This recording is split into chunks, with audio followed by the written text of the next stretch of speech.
नमस्कार लाडक्या विद्यार्थ्यांनो. माझ्या खिशात काय आहे? एक किंवा दोन गुण. आत्ता आठवलं. तर एक दोन गुण आपल्या हातात आहे असा टॉपिक आज पाहूया. विराम चिन्हे, की जे अक्षर भारती पेपरच्या विद्यार्थ्यांसाठी 2 मार्काचा आहे आणि कुमार भारती च्या विद्यार्थ्यांसाठी 1 मार्कासाठी आहे. तर बारकाईने इकडे लक्ष द्या.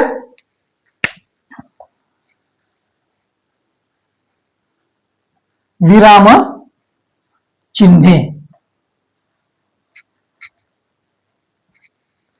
विराम चिन्हे जर का आपल्या लक्षात आले तर यावरचा आपला गुण जात नाही. नंबर 1 फुल स्टॉप. याला आपण टिंब म्हणतो, इंग्रजीमध्ये फुल स्टॉप. तर मराठीमध्ये याला पूर्ण विराम असे म्हणतात. लक्ष द्या, दीर्घ पाहिजे. पूर्ण विराम बरोबरच आपण शुद्ध शब्द याच्याकडे सुद्धा लक्ष देऊ. याच्यानंतर हे 2 टिंब एका खाली आहेत. याला अपूर्ण विराम, पूर्ण विराम इथं अ लावायचं फक्त तुमच्या लक्षात ठेवण्यासाठी.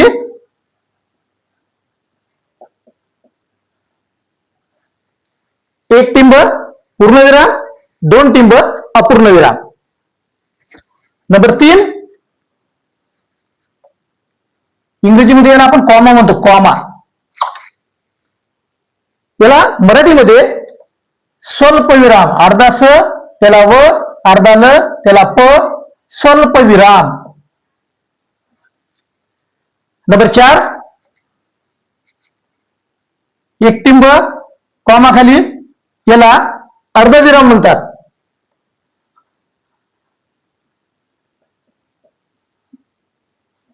बारकाईने पहा, अचूकतेने हा प्रश्न आपल्याला सोडवायचा आहे.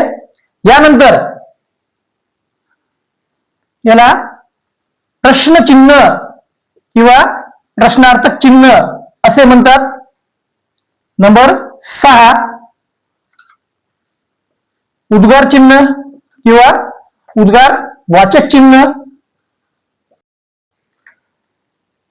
7 नंबर आडवी छोटी रेष, याला संयोग चिन्ह म्हणतात. शब्द लक्षात ठेवा. यानंतर 8 नंबर ही रेष थोडी मोठी घ्यायची पहिल्या रेषेपेक्षा, याला अपसारण चिन्ह असे म्हणतात. 9 नंबर हा कॉमा की जो छोट्या 6 सारखा दिसतो, इकडून असा कॉमा की 9 सारखा दिसतो, याला एकेरी अवतरण चिन्ह असे म्हणतात. तर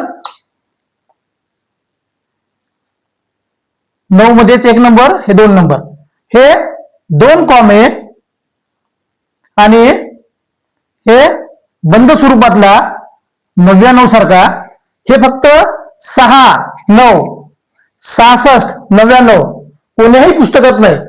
तर तुम्हाला लक्षात राहण्यासाठी एक आयडिया म्हणून तुम्हाला सांगत आहो. 6, 9 एकेरी अवतरण चिन्ह, 66, 99 दुहेरी अवतरण चिन्ह.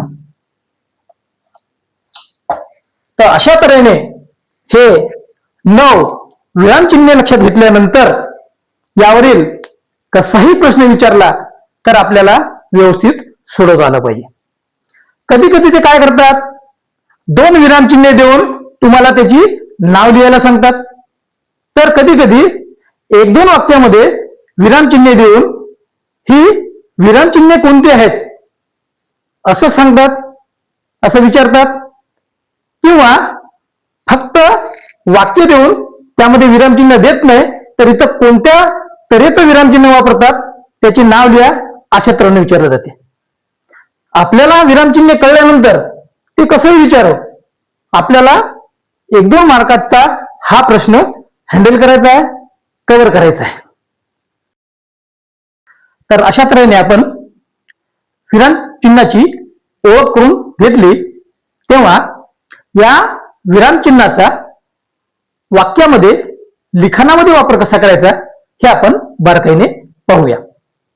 काय होते, आपण बोलतो, परंतु बोलताना वाक्याची रचना, बोलण्याचा ओघ एकसारखा नसतो.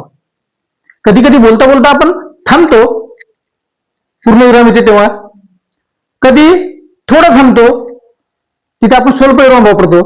म्हणजे अशा तऱ्हेने प्रश्नार्थक चिन्ह असेल त्यावेळेस तू कोण्या गावचा, तू काय करतोस, तू जेवण करतोस का, अशा तऱ्हेने त्या बोलण्याच्या ओघानुसार आपल्या बोलण्यामध्ये सारखेपणा येत नाही. आणि बोलताना लक्षात येते, परंतु लिहिताना ते कसं लिहायचं, तर त्यासाठीच आपण चिन्हे वापरतो, विरामचिन्हे वापरतो. तर हे विरामचिन्हे लिखाणामध्ये कसे वापरतात हे आपण पाहूया. नंबर 1, पूर्णविराम. तर पूर्णविराम लक्षात घ्या, आपल्याला शेत आहे आणि बाजूला दुसऱ्याचे शेत आहे, तर मधामध्ये आपण धुरा ठेवतो. कारण की धुरा म्हणजे आपलं शेत अलीकडे आहे आणि पलीकडे त्याचं शेत, म्हणजे थोडक्यात त्याची बाउंड्री, त्याची आखणी. मग त्याचबरोबर आपण जर का फुलस्टॉप दिला नाही तर ते वाक्य कुठं संपलं, कुठून दुसरं वाक्य सुरू झालं हे लक्षात येणार नाही. तेव्हा फुलस्टॉप म्हणजे तिथं वाक्य आपलं संपलं, पूर्णविराम. तर कसे शब्द वापरतो आपण बघा. मी नागपूरला गेलो, इथं पूर्णविराम. तिथे मी कापडाची खरेदी केली, हे इथं पूर्णविराम आणि इथं पूर्णविराम. तर अशा तऱ्हेने या पूर्णविरामाचा वापर केला जाते. दुसरं वाक्य, नांदेड हे शहर गुरुद्वारासाठी प्रसिद्ध आहे, फुलस्टॉप. गुरुद्वारा भव्य दिव्य आहे, फुलस्टॉप. तर अशा तऱ्हेने त्या पूर्णविरामाचा आपण तिथे वापर करतो. आणि शब्दाचा सांक्षेप दाखवण्यासाठी सुद्धा या पूर्णविरामाचा वापर होतो. जसे माझं नाव प्रशांत मधुकर टोपलेवार आहे, तर प्रच्या नंतर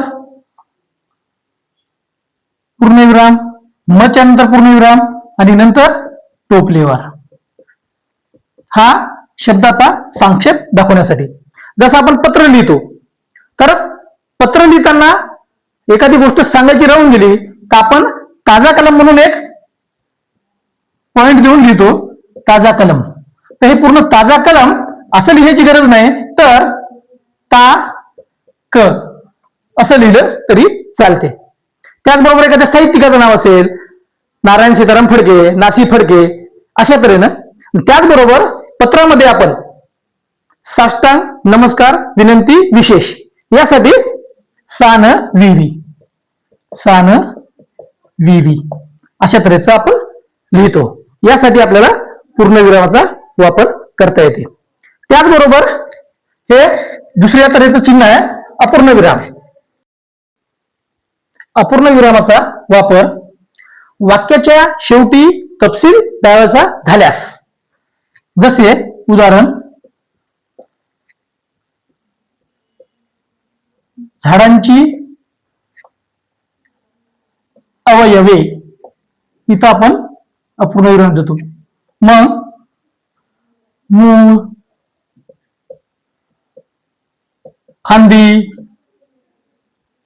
पाने, अशा प्रकारे इथे अपूर्ण विरामाचा वापर केला जाते. स्वल्पविराम, स्वल्पविरामाचा वापर आपण एकाच जातीचे शब्द आले एका सोयीनं एका मागे एक, त्यावेळेस स्वल्पविरामाचा वापर केला जाते. जसे राजेशला क्रिकेट, कॉमा कबड्डी, फुटबॉल असे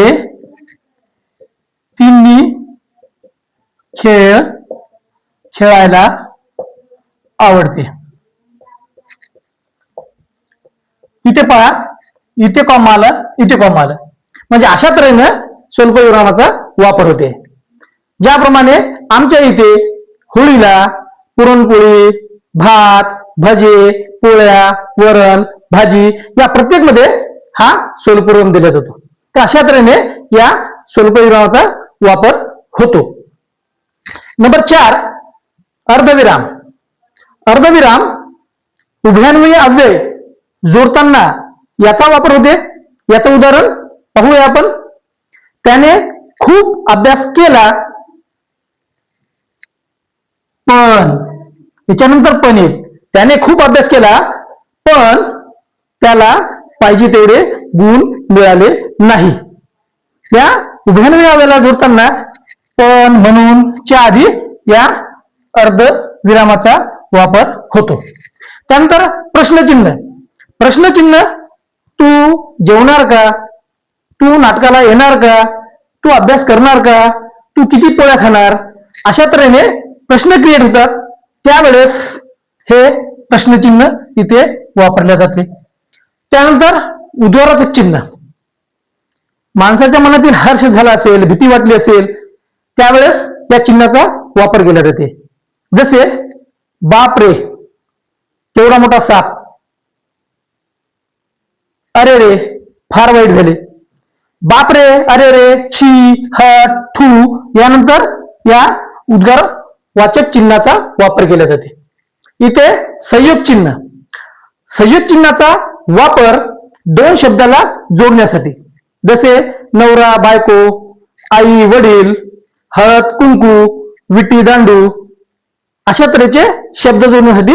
त्याचबरोबर त्या वाक्यामध्ये जर का अपूर्ण शब्द राहिला असेल त्यावेळेस सुद्धा तिथे दाखवण्यासाठी या संयोग चिन्हाचा वापर करतात. जसं आता ही पूर्ण ओळ संपली आणि इथं जेवण्या इथं साठी मावत नाही, मग अशा वेळेस इथं हे संयोग चिन्ह द्यायचं आणि साठी इकडं बाजूला द्यायचं, दुसऱ्या ओळीमध्ये कंटिन्यू करायचं. मग हे अर्धा शब्द इथं आहे हे दाखवण्यासाठी या संयोग चिन्हाचा वापर करतात. दोन्हीकडे द्यायची गरज नाही, फक्त इथं शेवटी द्यायची गरज आहे. त्याच्यानंतर अपसरण चिन्ह. अपसरण नव्हे, सरण म्हणजे लाकडे रचणे, तर ते लक्ष ठेवायचं. अपसरण नव्हे तर अपसारण चिन्ह. या अपसारण चिन्हाचा वापर आपण पाहतो की नामाचे मुख्य 3 प्रकार आहेत. ते खालील प्रमाणे आणि प्रमाणे नंतर हे थोडं संयोग चिन्हापेक्षा लांबट, थोडं मोठं हे अपसारण चिन्ह असते, त्याचा वापर होते.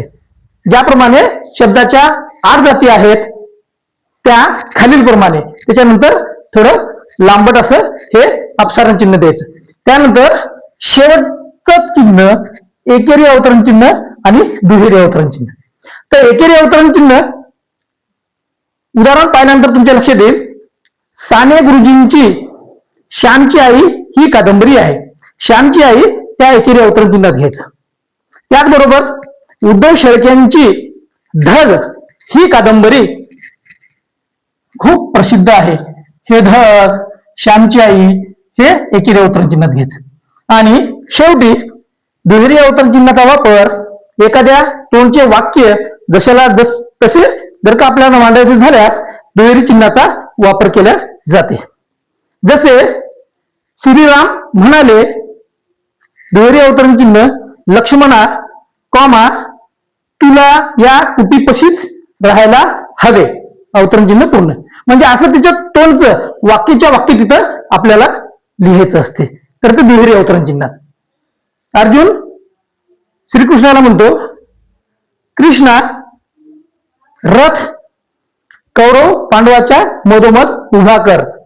हे जे वाक्य आहे हे आपण अवतरण चिन्हात लिहितो. तर अशा तऱ्हेने या विराम चिन्हाचा वापर होतो. तेव्हा आपण विरामचिन्हे म्हणजे काय, ते कशी असते, त्याचा वापर कसा होतो वाक्यात, हे आपण सविस्तर पाहिलेलं आहे. तेव्हा हा व्हिडिओ तुम्हाला कसा वाटला कमेंट्स करा. सबस्क्राईब केलं नसल्यास सबस्क्राईब करा, लाईक करा आणि जास्तीत जास्त शेअर करा. इथे आपण थांबू.